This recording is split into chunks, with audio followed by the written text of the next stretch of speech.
Le Seigneur soit avec vous. Et avec votre esprit. Évangile de Jésus-Christ selon saint Luc. Gloire à toi, Seigneur.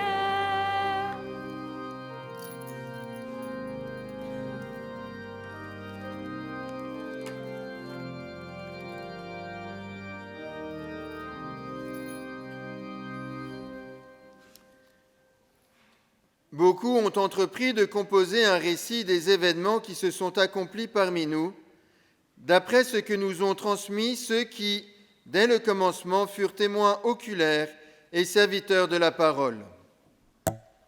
C'est pourquoi j'ai décidé, moi aussi, après avoir recueilli avec précision des informations concernant tout ce qui s'est passé depuis le début, d'écrire pour toi, excellent Théophile, un exposé suivi, afin que tu te rendes bien compte de la solidité des enseignements que tu as entendus.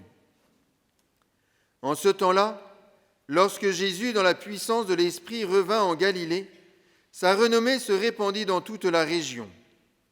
Il enseignait dans les synagogues et tout le monde faisait son éloge. Il vint à Nazareth où il avait été élevé. Selon son habitude, il entra dans la synagogue le jour du sabbat et il se leva pour faire la lecture. On lui remit le livre du prophète Isaïe. Il ouvrit le livre et trouva le passage où il est écrit « L'Esprit du Seigneur est sur moi, parce que le Seigneur m'a consacré par l'onction.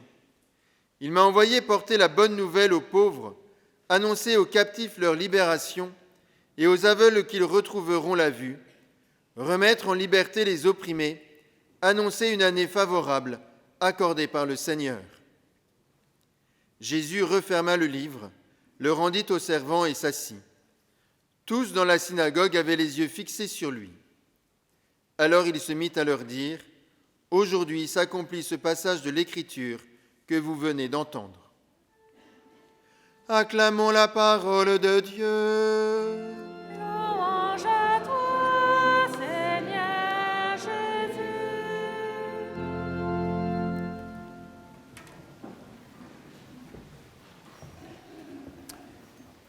J'ai entrepris une enquête pour que tu te rendes bien compte, Théophile, de la solidité des enseignements que tu as reçus. Quel est cet enseignement que Théophile a reçu, que nous avons reçu après lui, puisque c'est à nous aujourd'hui que saint Luc s'adresse? Cet enseignement, c'est que l'Église est le lieu où s'accomplit ce que nous avons entendu, que les boiteux marchent, que les aveugles voient, que les sourds entendent, que l'on prend soin des malades et des personnes en fin de vie, qu'on soigne avec plus d'honneur ceux qui sont moins honorables, que l'on est attentif avec plus de décence avec ceux qui sont moins décents. L'Église, elle est un lieu où nous sommes appelés à prendre soin. C'est cela, la vocation de l'Église. C'est cela, notre vocation aujourd'hui. Et nous savons que cela est solide, parce que nous avons le témoignage des apôtres, parce que nous avons le témoignage de tous ceux qui nous ont précédés, et que nous savons que, eh bien, pour certains, encore aujourd'hui, ce témoignage, il est tellement vrai, tellement solide, qu'ils sont prêts à le payer de leur vie. Tous les témoins qui nous précèdent, qui font que nous sommes là aujourd'hui, un certain nombre, parce que cela était vrai, parce que c'était solide, parce que c'était certain, eh bien certains ont préféré payer cette vérité du prix de leur vie.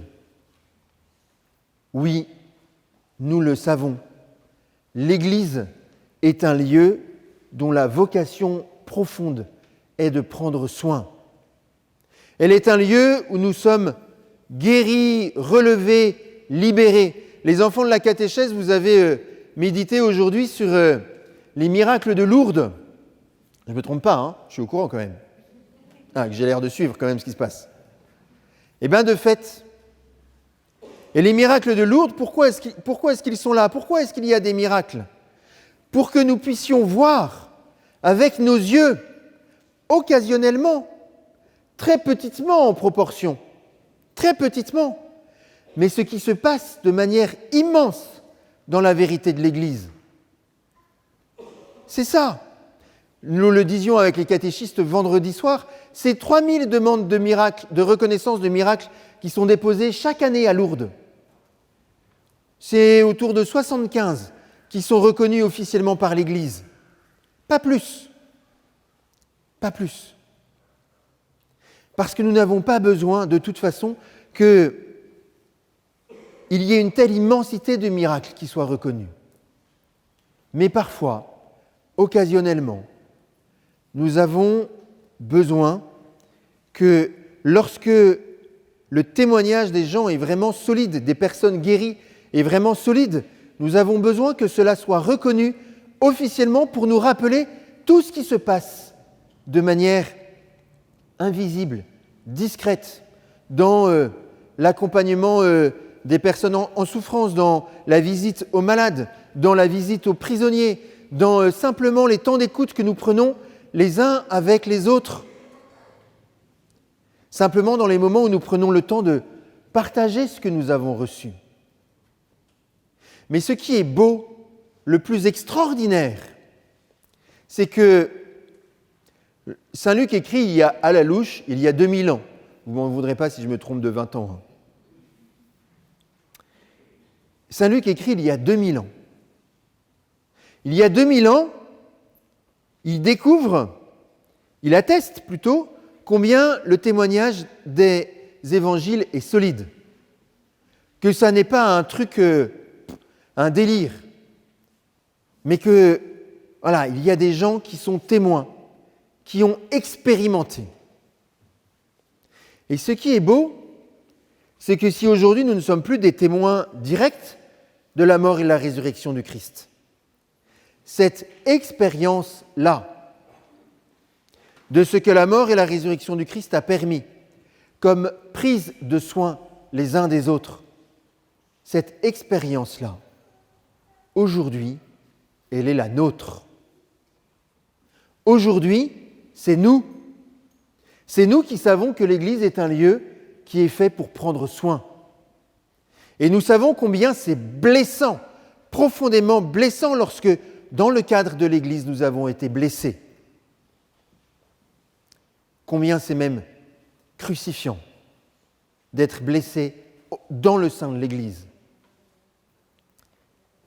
Mais ces expériences-là ne doivent pas faire taire cette expérience que nous avons bien plus grande, d'une Église qui a su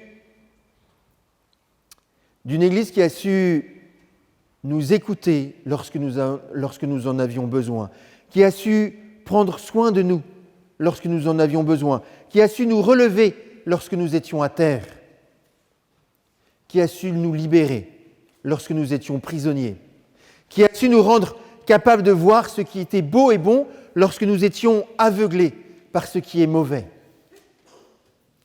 Aujourd'hui, c'est sur nous que repose la solidité de cet enseignement.